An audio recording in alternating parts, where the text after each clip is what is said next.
एक गांव में सुदर्शन नाम का ब्राह्मण रहता था। भिक्षा मांगकर अपनी जीविका चलाता था। एक बार किसी यजमान ने ब्राह्मण पर दया करके उसे गायों की जोड़ी दे दी। अच्छे भरण पोषण से दोनों गायें खूब तंदुरुस्त हो गई। एक दिन उन दोनों गायों को एक चोर ने देखा, जिसका नाम था क्रूर कर्म। चोर के मन में लालच आ गया।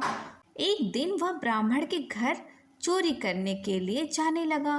जाते समय रास्ते में उसे लंबे दांत, लाल आंखों, तेज नाखून और उभरी हुई नाक वाला एक भयंकर आदमी मिला। चोर डर गया।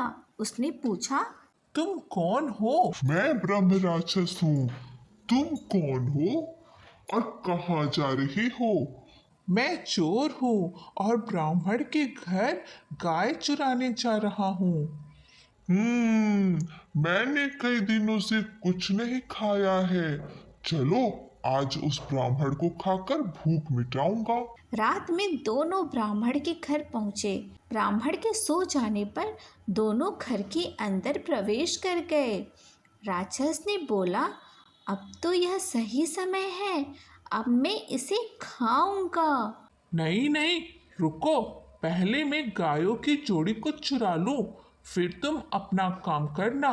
गायों को चुराते समय यदि खटका हुआ तो ब्राह्मण जाग जाएगा, फिर मैं उसे खा नहीं पाऊंगा।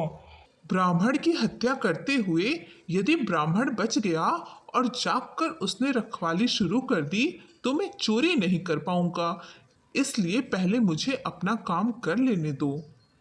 इसी बात पर दोनों में बहस होने लगी। दोनों अपनी बातों पर अड़े रहे और झगड़ा करने लगे। दोनों की बहस से ब्राह्मण जाग गया। उसे जगा हुआ देखकर चोर ने ब्राह्मण से कहा, ब्राह्मण, यह राक्षस तेरी जान लेने लगा था, मैंने इसके हाथ से तेरी रक्षा कर दी। ब्राह्मण, यह चोर तेरे बैलों को चुराने आया था, मैंने तुझे बचा लिया। पूरी तरह से सावधान होकर उसने भगवान का नाम लिया और लाठी उठाकर दोनों को वहां से भगा दिया। इस कहानी से यह सीख मिलती है कि आपस में लड़ने से तीसरे को लाभ होता है।